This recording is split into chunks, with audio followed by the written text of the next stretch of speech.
Elmore Harris. Elmore Harris was a major evangelical leader in the late 19th and early 20th century. He was the first president of Toronto Bible Training School, that's today's Tyndale University. He was pastor of Walmore Road Baptist Church in Toronto, and he was the son of the successful Harris Agricultural Implements.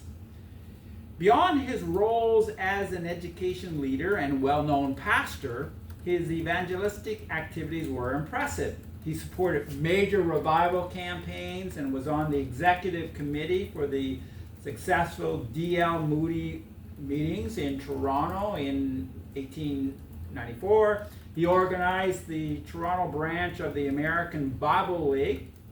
He gave many lectures on evangelistic methods. He was one of the 7 editors of the Scofield Reference Bible. So if you check out the first Scofield Reference Bible, you'll see his name there. And he was one of 3 clergy appointed to the editorial committee of the Fundamentals, which was a project of Bible scholars defending the faith. Harris was also on guard of modernist teachings that crept into McMaster University. Now, the granting of McMaster University's charter in 1887 represented an important step for Baptist education in Canada. The university building blocks came from the Canada Baptist College in Montreal, the Canadian Literary Institute in Woodstock, the Toronto Baptist College, and Moulton College of Toronto. The name of the university came from Senator William McMaster, a successful entrepreneur and leading reform politician. McMaster's appointment to the Canadian Senate was in 1867. 20 years later, McMaster dies. So he died in 1887, same year when the university got going. And when he died, he left almost $1 million to his university. Now, historian George Rawley points out that McMaster was a pious and committed evangelical Baptist who desired that the Canadian Baptists improve their educational standards and denominational respectability. The language in McMaster University's Act of Incorporation clarified that the university was to be evangelical. So I've taken these particular statements from this incorporation document. Quote, "The study of the Bible or sacred scriptures shall form a part of the course of study taught by the professors, tutors, or masters who are appointed by the Board of Governors. And no person shall be eligible to the position of chancellor, principal, professor, tutor, or master who is not a member in good standing of an evangelical Christian church." End of quote. The statement goes on, but this is one that particularly I wanted to mention. I should say that there's no definition of evangelical Christian church given, just that anyone associated with the university who are teaching, who are a part of the university, they have to be in good standing of an evangelical Christian church. Now, it is important to note that only the university seminary was to be explicitly Baptist. So what that means is that students did not have to be evangelicals, but all professors had to be evangelical Christians. So in the seminary side, when you're talking theology, department of theology, you would have to be a Baptist. But students who were taking like the liberal arts courses, they did not have to be evangelical. Now, given that Canadian Baptists gave strong support for a literal interpretation of the Bible, the threat of German higher criticism was a major issue with the denomination. In this era, professors of Baptist schools generally stayed clear of modernist teachings. One exception was McMaster's Isaac Matthews, professor of Old Testament, who was a University of Chicago trained scholar. Matthews came under vigorous attack from Harris, who questioned Matthews' minimizing of the writings of Moses and giving too much support for Babylonian sources.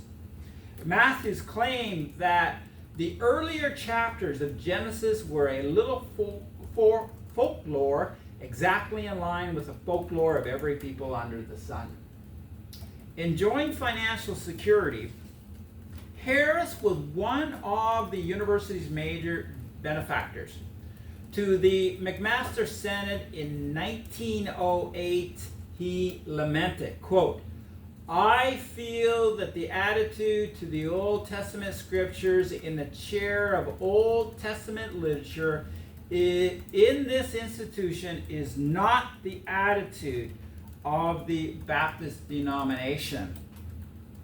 No man," Harris continued, "ought to enter our institution and, without letting us know, teach things contrary to the views of the ministers of this denomination." End of quote. Well, the problem went beyond the lectures of Matthews. Harris questioned the books assigned to students, worried that bad theology would have a damaging effect.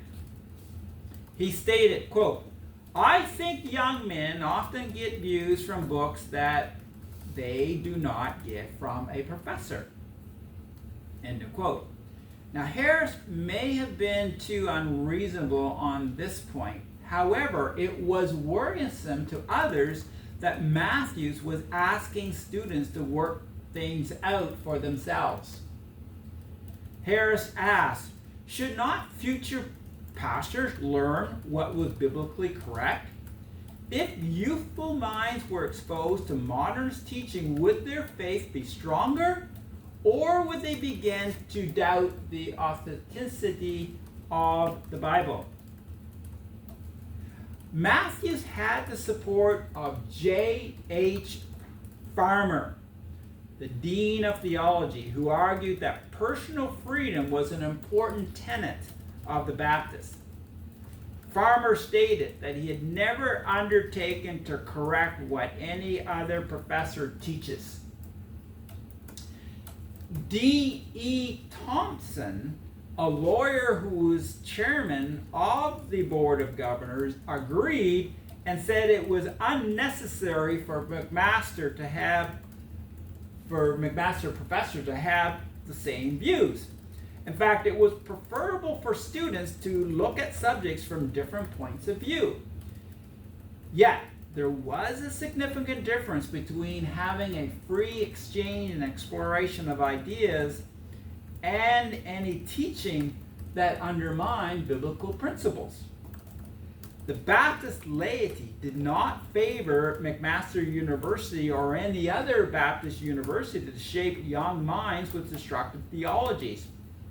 Harris maintained that the content and method of instruction should not be a matter of professorial discretion.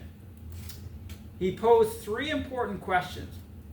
He actually posed more than three, but here are three that stand out.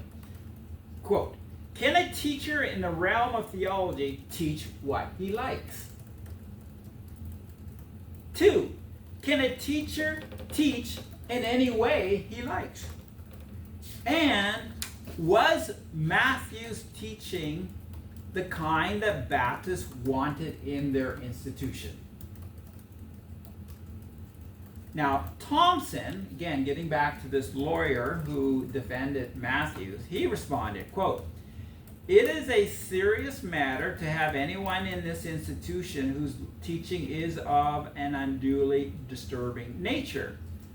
But it is a more serious thing still to plant ourselves in the position that we are committed to a cast iron view, that we exclude the right of inquiry and investigation with reference to what is going on in the world. End of quote. In other words, maybe what he's suggesting here is that academic freedom is more important than one's theological position. This is what he seems to be suggesting here. Now, historian Michelle Horn summarizes Thompson's position. Roman Catholics were able to make the dogmatic method work, he noted, but wherever it is attempted without that ecclesiastical control, it is absolutely certain to wreck and produce worse injury than a large measure of latitude would produce. End of quote. Now, as for teaching methods, preparing the thing, quote, ready-made and imposing it on a man is a good way to stuff turkeys. It's not a good way to educate people. End of quote. So what we see here with Thompson is basically arguing that, variety is strength. Variety is strength.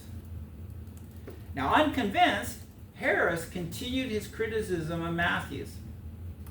As the historian Horn explains, basing it on his reading of some transcripts of Matthew's lectures, Harris charged that Matthew's teaching was destructive of the historicity of truthfulness and integrity of the Word of God. The missionary and evangelistic work of McMaster was in danger. And Harris wrote, quote, I feel quite sure that the usefulness of Professor Matthews to our university is gone. End of quote. So how are they going to resolve this? Well, to resolve the issue, a 7-man committee was formed to interview Matthews and investigate the best move forward. Harris was on the committee, but his position was not popular, and the committee reported that after careful weighing of the evidence, it was convinced that Matthew's removal from the chair of Old Testament would be an injustice to him, a grief to his colleagues, and an injury to the university, and that such an action would be resented by practically every member of the student body. End of quote. Now, Harris, for his part, he claimed that the committee failed to examine all the important evidence. The Senate and the board approved the report, as did the regular Baptist Convention of Ontario and Quebec. This meeting was held in Toronto in October of 1910. Now, Matthews admitted that he accepted a good deal of the historical criticism of the Old Testament, but he also believed in, quote, the divine inspiration of the scriptures and in the deity, atonement, and supreme lordship of Christ, end of quote. Harris remained skeptical. Horn writes that academic freedom at McMaster was limited in theology at any rate. But given the role of the theological faculty within the life of the Baptist community, the limitations made sense. It was fine to allow greater academic freedom in McMaster's liberal arts courses, but theology was another matter. How long did McMaster University want to honor its charter? How long did McMaster University want to be a Baptist institution? And that has to be, someone's got to decide, how to answer that. Now, George Rawlik argues that the Matthews controversy, and this was in the literature is referred to as the Matthews controversy, was an important watershed for Baptist higher education. McMaster University and many Baptist leaders endorsed the key role of higher education in bringing about human progress. In other words, the university had a special task to see the accommodation of evangelicalism with new scholarship. Harris was convinced that biblical criticism of the sort encouraged by men who professed to be conservative would destroy the plenary inspiration of the Bible and ultimately the foundation of faith itself. In return for his stand, detractors characterized him and his supporters as, and this is an interesting word they use, Harris and others were referred to as pious skunks. That was a new one for me. And also they were referred to as insane persons. Now, progressives were determined to see change. Harris continued to write about the question until his death in 1912 at a remote missionary station in Burma